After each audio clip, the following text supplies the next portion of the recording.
Born with the curse of blindness, Kunan is someone who has never seen the outside world in his life. He is the son of a rich, noble family, yet he never gets to experience the joys of the beauty this isekai world offers. One day, he asks one of his butlers what it means to be able to see, and when he learns that eyesight gives a person the ability to perceive shapes and colors, he feels worse. The only reason he isn't able to see is because he has something called the hero's scar, which was left to him by the holy knight named Histor Huglia. Everyone feels sorry for poor Kunan, but he doesn't understand why, and wishes desperately to be treated as an equal. Kunan was born with a water crest, meaning he has the affinity to use water magic. So Kunan's family appoints Genie to teach Kunan magic, but Kunan doesn't get why someone like him needs to study magic. Because to him, even if he does somehow become able to use magic, he won't be able to do any good, as he literally cannot move without his maid's help. Regardless, he follows his family's orders and meets with Master Genie. Genie quite enthusiastically starts teaching him the basics, and shortly after, Kunan learns the most basic spell of them all called Aori, which allows him to manifest a small body of water. The sad part is, he doesn't even know what happened after he cast the spell, so Genie rather patiently explains the visuals to him, telling him even the smallest of details so he can visualize the image in his mind. While explaining the visuals, Genie accidentally describes the body of water as the size of an eyeball and immediately apologizes, thinking she might have offended the poor kid. However, Kunan realizes something else from her given analogy. He theorizes that perhaps if he learns magic, he will one day become good enough to create actual eyeballs that will allow him to see. With this new goal set in mind, Kunan becomes optimistic for the first time in his life. Even when eating food, he properly checks all of the ingredients and tries to create a visual image in his mind of how they might look. Seeing Kunan being interested in food all of a sudden makes his maid so happy that she gets excited to cook even more delicious stuff for him. One day, another teacher named Flora is appointed to be Kunan's book reader, and Kunan excitedly requests her to read him some history lessons, specifically the story of Histor Huglia, the holy knight responsible for his blindness. Flora hesitates, as she believes that this story might be too painful to hear for poor Kunan. But as Kunan assures her that he will be fine, she starts. According to Madame Flora, there was once a war between the heroes and the demon lord hundreds of years ago. Histor Huglia was chosen as the hero of Kunan's country, and eventually he took down the demon lord, but at the cost of losing both an arm and a leg. It is said that a curse was placed on Histor by the demon lord on his last breath, and ever since, many descendants of Histor came into this world with something missing in their body. Some missed an arm, some a leg, and in Kunan's case, his eyesight. People named this strange phenomenon the hero's scar. The children born with the hero's scar never necessarily showed any special powers, but it is guessed that out of pity, the people around them treated them with special respect. After learning this story, Kunan initially has a hard time accepting that he was born with such terrible luck, but he accepts the reality and decides to move forward with what he was given. Soon after, he learns to cast multiple water balls at once, and is motivated more than ever to become an exceptional sorcerer. Unfortunately for him, casting magic spells is extremely draining, so even though his mind is completely locked in, his body collapses. In his half-fainted state, Kunan keeps murmuring that he needs more, a lot more, and his maid assumes that the kid is asking for more fondling from her. But he quickly clarifies that she's done enough, and that he was actually talking about needing more knowledge and stamina, as both are crucial to becoming an exceptional sorcerer. The maid points out why Kunan doesn't have any stamina, mentioning the fact that he doesn't eat much at all. Since Kunan is only 7 years old, she advises him to eat more, assuring him that he will definitely become strong and mighty once he grows up. Kunan agrees, and with his maid's help, decides to increase how much food he eats. He also notices that he can neither run, nor, at the very least, walk properly, so he decides to learn swordsmanship as well, hoping that practicing swordsmanship will reduce his physical weaknesses. The maid excitedly dashes away to request Kunan's dad, Lord Gurion, to get Kunan a new swordsmanship teacher. That's when Kunan speaks out his maid's real name, Iko, for the first time, and thanks her wholeheartedly for everything she does for him. The next day, when Genie arrives at Kunan's mansion for the magic lessons, she finds him taking swordsmanship lessons from instructor Uro. After Uro excuses himself, Genie approaches Kunan, impressed by the fact that Kunan is taking this many lessons at such a young age. She recalls the first day she started teaching him, and back then the boy looked gloomy and lifeless, but now he has a wide smile on his face, indicating how much has changed in such a short period of time. Anyway, Genie asks if Kunan will need a small break, since he has been training relentlessly for the past couple of hours, but Kunan claims he's totally fine and gets ready for his magic lessons. So without any further ado, Genie begins her lesson by asking Kunan if he still remembers how to cast the Aori spell. What she doesn't know is that Kunan has been practicing 24/7, so she becomes visibly astonished when Kunan effortlessly casts an array of water balls at once. This makes Genie realize that this boy is really special and can definitely become the next top sorcerer of this continent. Meanwhile, at the Imperial Castle, one of the royal servants enters Princess Marika's room and informs her that her carriage has been prepared outside. The carriage will be taking Marika to see her fiancé, but Marika hates the idea of marriage, so she doesn't want to go. She believes that her fiancé feels the same, revealing that he is none other than Kunan.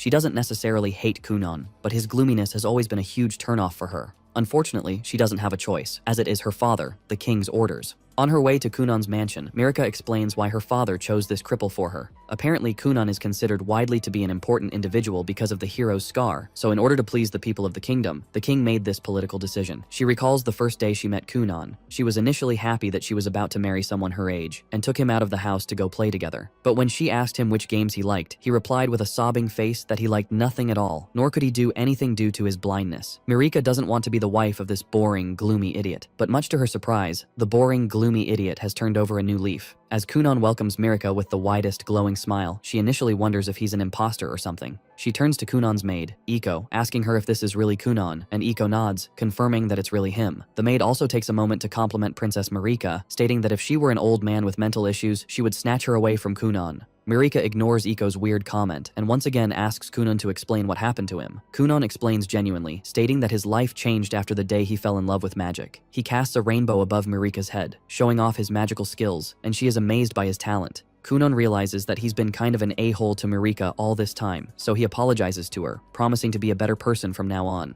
As Mirika accepts Kunan's apology, he then takes her hand, offering to tell her about all of his recent fun experiences. Mirika happily agrees and plays around with him all day. At the end of the day, she heads back in her carriage and already starts missing him. Meanwhile, Kunan keeps thinking about how casually he held Mirika's hand. He wishes to behave like a gentleman around Princess Mirika, hoping to impress her more, so he starts taking lessons about manners and etiquette from Madame Flora. Iko comes up with a wicked idea to make Kunan a gentleman with a sense of humor, and weirdly enough, Flora goes along with it. On the other side, Miss Genie wonders what she will teach Kunan tomorrow. He can cast 7 water balls at once, something she can't do even though she's supposed to be a master at this. Furthermore, he has also mastered the other basic spells she has taught him, so she gives up, admitting that there's nothing else she can teach him anymore. She wonders for a second if she should take it to the next step and teach Kunan intermediate magic spells, but her job was only to teach Kunan elementary magic. There's also the fact that teaching intermediate magic to a 7-year-old can turn out to be dangerous, so she wonders what she should do. As she is paid by the hour, she can't just quit her job, as she's got many bills to pay. So she gets to work, coming up with plans on what she should teach this young prodigy tomorrow. The next day, she heads to Kunan's mansion, only to find out that the boy's character has changed yet again. She tries her best to ignore it, and focuses on teaching Kunan how to change the fine details of his magic, for example, how to change the temperature of his water balls. Kunan gives it a try, and changing the inner characteristics of the water makes it taste like apple juice. After witnessing this, Genie is left completely speechless. She stayed up all night preparing a week-long lesson to teach Kunan magic alteration, yet he somehow completely understands the theory in less than 5 minutes and masters the technique instantly. In any case, Kunan is now able to feel shapes and scents, which is why he is able to alter them in his spells. However, he doesn't have any concept of what color is, so he can't yet fully create a proper magical object. So he makes it his next goal to understand colors, and out of the blue, no pun intended, he starts to feel colors as well. Iko excitedly reports this to Lord Gurion, telling him that Kunan is now technically able to see colors. According to her report, the closer Kunan is to an item, the more clearly he can distinguish its color. It kind of works like a sixth sense, where he can trace changes in color to even read the black text in books. Gurion is relieved and wants to see his son again, but Iko believes Kunan should stay in his current environment to achieve his goals, revealing that Kunan moved out to the neighboring mansion alone months ago because he didn't want to be a burden to others. Lord Gurion thanks Iko, acknowledging that her cheerfulness has had a positive effect on his son. She accepts his compliment, but mentions that she'd much prefer a raise instead. Anyway, Kunan starts practicing on his own again and manifests a red water sphere, making it bigger so that he can sense the color more strongly. His mom comes over along with his dad and brother after learning that Kunan can now sense colors. Hearing his mom's voice, Kunan excitedly welcomes her like a proper gentleman, but he ends up losing focus, causing the red ball of water to fall on him. As he turns to his mom to call out to her again, the poor lady faints out of fear. Kunan doesn't understand the reason, so Iko explains it to him,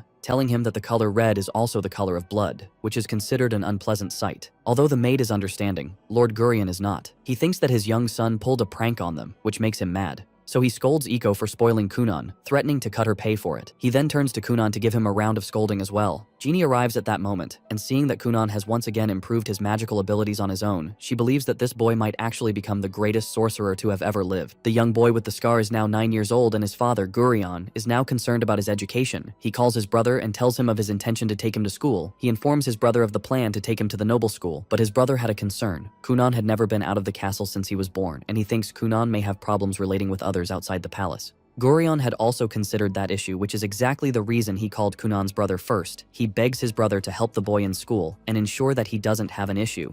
In a flashback, Kunan's brother remembers the day he had wanted to go out and play with Gurion. On that day, Gurion was concerned that he can't see, but his brother reassured him that he would hold his hand to ensure that he doesn't fall. However, just as Kunan took the second step, his leg slipped and his brother mistakenly released his hand, which unfortunately led to Kunan's fall. I can assume that Kunan wouldn't have so much trust in his brother again, but without a doubt, Kunan's brother reassures Gurion that he will hold Kunan and ensure that nothing happens to him. Meanwhile, Kunan is with Iko, practicing his magic as usual. He is practicing hydromancy, a magic that is used to find missing things. Iko teases him that he should find her youthfulness, and he reminds her that she is as jovial and youthful as she should be, and that isn't needed. When she asks him to find her future husband, he responds by reminding her that she is a pretty young lady and several men will be queuing for her. He would even be interested if he wasn't a noble. Their funny conversation gets interrupted with Lady Flora's arrival. As usual, Lady Flora teaches him the things he should know. Suddenly, she gets bothered. The young boy is now 9 years old, and she has taught him several things and had taught him to be a gentleman. She wonders if she isn't making a mistake, and if she should have trained him to be a jovial man. Kunan notices that she is disturbed and asks her what she is thinking about. She looks at how cute and adorable he is, and she feels glad that she is involved in the creation of that adorable young boy. Later, Iko takes Kunan that evening to the main quarters. On their way, she feels so cold, and she asks for Kunan's help. Without going further, Kunan makes warm water for them, and she hugs the water for comfort. The water feels better than the ones he had always made for her, and you can just see her jovial self comment about how good the water feels. He enjoys her compliments too, but claims it is just a prototype. She really needs something that warm for her to have a good night rest, and he considers making a bed for her with the same density. He is so concerned about the fact that Gurion had called them. He wonders if he had done something wrong, but Iko reassures him that nothing is wrong, and reminds him that he had learnt from the blood lessons, and he did nothing wrong. As they walk away, he reminds her that the only reason he did the blood thing was because she asked him to go all out. She also doesn't hate the act, but Gurion hates it, so their opinion doesn't matter. They arrive at the castle, and the servant greets them. He sights his brother, Ixlo, and recognizes him immediately. He greets his brother, and he escorts him to their parents' room. On their way, Ixlo asks if Kunan needs him to hold his hand, but Kunan says no, he has grown, and he now understands his environment and can walk. Ixlo thinks about the days he used to hold Kunan, and seeing his brother grow that much makes him excited. Kunan notices that his brother is deep in thought and asks, but Ixlo claims it doesn't matter. They arrive at their parents' room, and Gurion tells him what Miss Flora informed him that he had completed the entire elementary school lessons, which is quite great. However, he now has to attend the noble school. Gurion tells him that every noble has to attend the school and it is part of their requirements. However, because of Kunan's special condition, they had gotten the permission of the king to train him at home. However, he will be at a disadvantage if he doesn't go to school at all, so he should consider it. Kunan refuses vehemently. He tells his father that he isn't interested, and since it isn't compulsory, he doesn't want it. He starts thinking that his father just wants to chase him away and asks if his father is angry about his allowance, as his father had always complained that he was spending too much.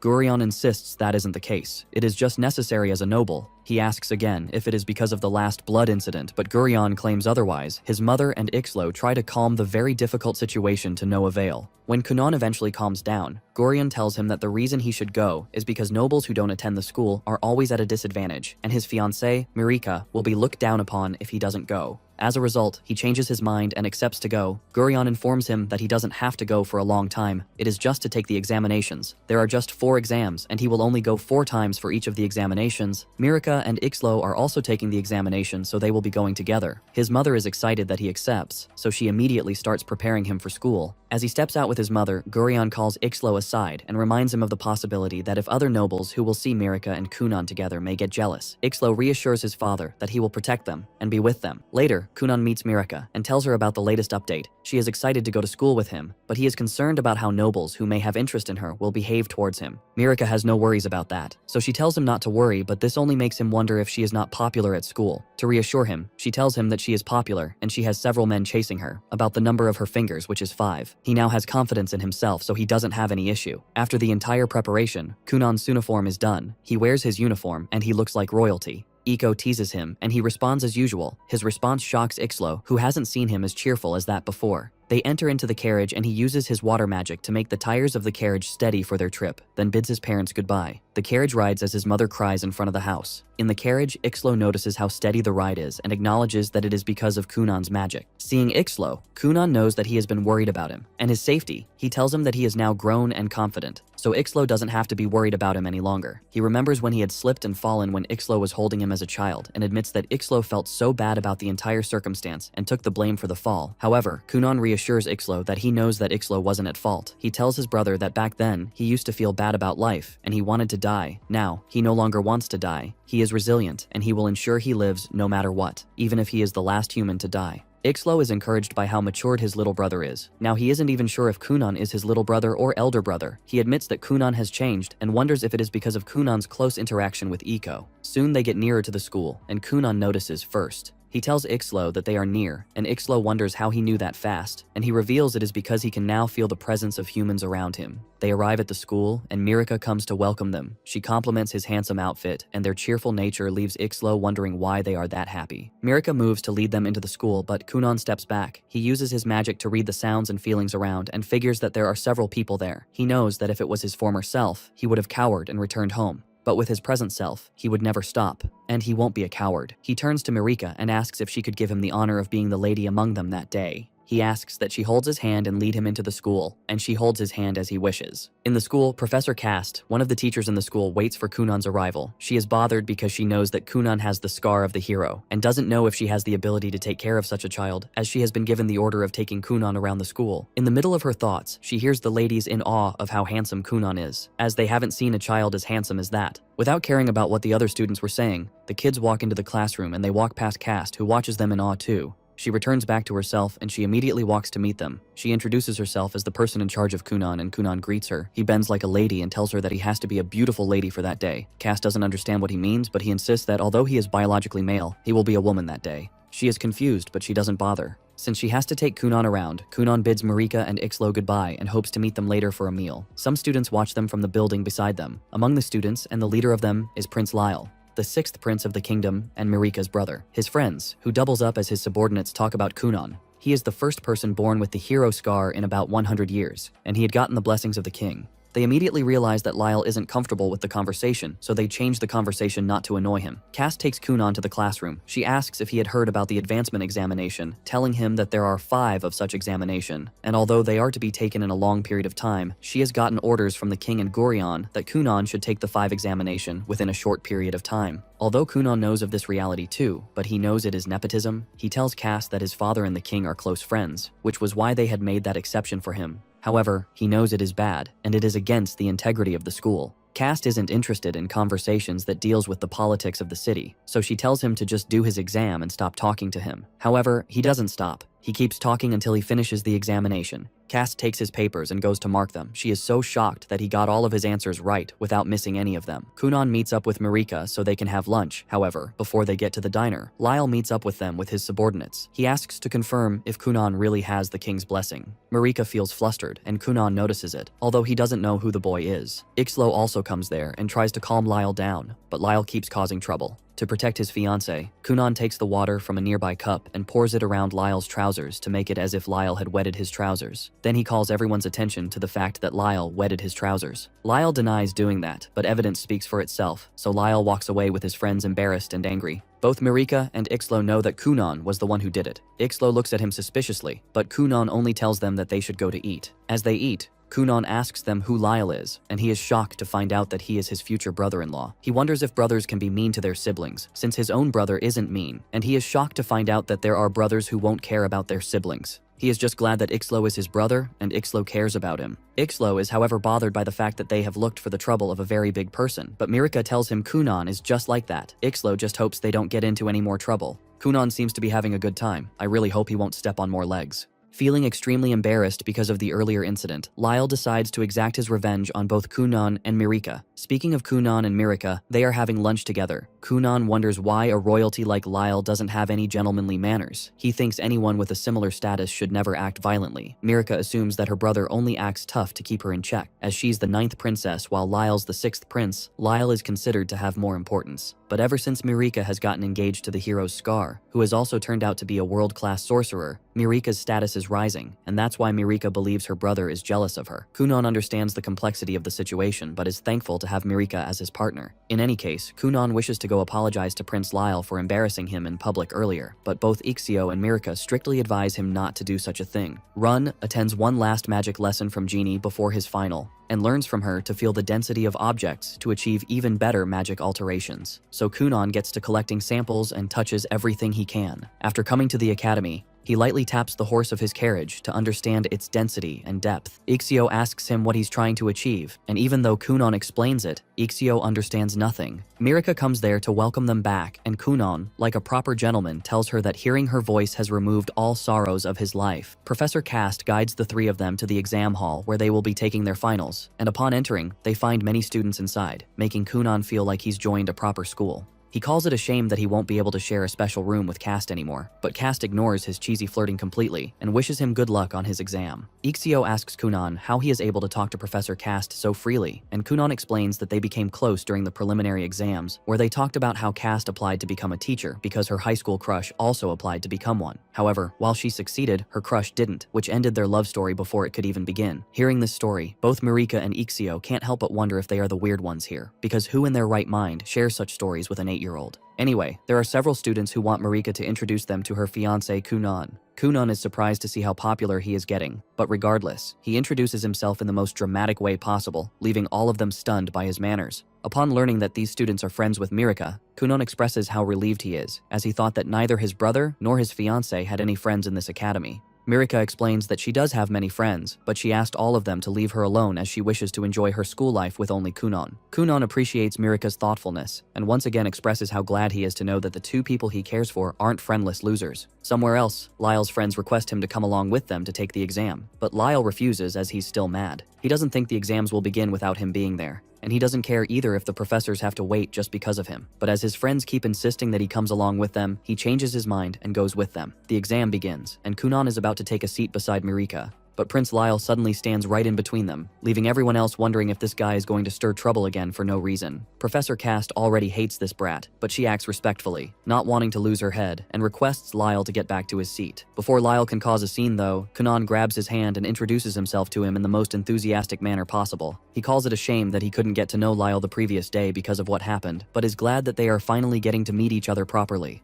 Lyle demands Kunon to let go, but Kunon keeps shaking his hand, telling him that he has to accept him as his future brother-in-law. Lyle reminds Kunon that he is a prince, and even the hero's scar requires permission to speak before a prince, let alone touch him. Kunon smiles in reply and starts rubbing Lyle's hand, asking him if he has a manly face. Lyle starts to blush uncontrollably and asks Mirika what the hell is wrong with this guy. As everyone starts laughing seeing Lyle blush, he feels embarrassed, so he sits down and quietly takes the exam. After collecting all of their answer sheets, Professor Cast announces that all of the students have passed. Kunon is happy that he will get to graduate with Mirika, and as he leaves with Ixio, he hopes that he will cross paths with the friends he's made today once again. The good thing is, Prince Lyle is no longer mad at Kunon, and he too looks forward to meeting this weirdly interesting guy again in the future. He returns home to Jeannie to continue his usual training. She asks him to create a whirlwind, and using his water skills, he creates the water, then divides it into several tiny waters. She then asks him to color them, and he does as she is asked. Then she asks him to increase the texture, which he does easily too. She is shocked that he has done something that great, but he has also learnt something in school after he touched the bird by the window, so he wants to show her. He uses his skills to create a water bird and then orders the bird to fly.